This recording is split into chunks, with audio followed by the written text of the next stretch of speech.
চ' এতিয়া আমি আহি পাই গ'লোঁ গুৱাহাটীৰ পৰা আমি নাইট চুপাৰত গৈ আছোঁ নৰ্থ লখিমপুৰলৈকে প্ৰথমবাৰৰ বাবে।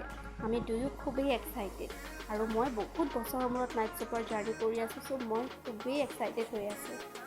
আমাৰ ৰাতিপুৱা 8:30মান বজাত বাছ আছিল আৰু গৈ পাওঁতে ৰাতিপুৱাই হ'ল।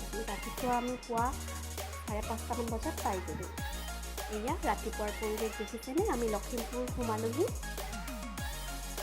চাওকচোন ৰাতিপুৱাৰ পৰিৱেশ লখিমপুৰৰ।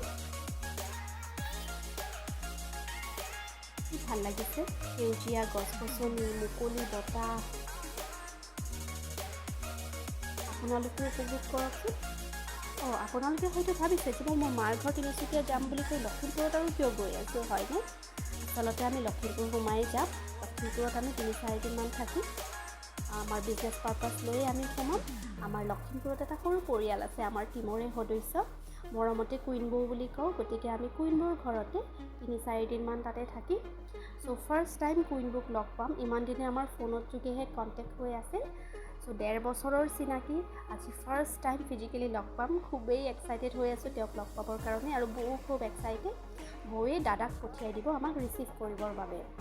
চ' আমি লখিমপুৰ পাই গ'লোঁ, বাছখনো ৰখালে। গতিকে আমি বাছখনৰ পৰা এতিয়া নামি ল'ম।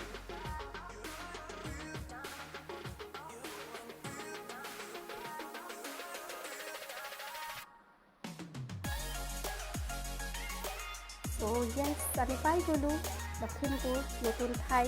ফাৰ্ষ্ট টাইম আহিছোঁ, আমাৰ দুয়োৰে অৱস্থা চাওকচোন। চ' নেক্সট ভিডিঅ' আহি আছে, মই দেখাই থাকিম আপোনালোকক নেক্সট ভিডিঅ'। চাই থাকিব, বাই বাই।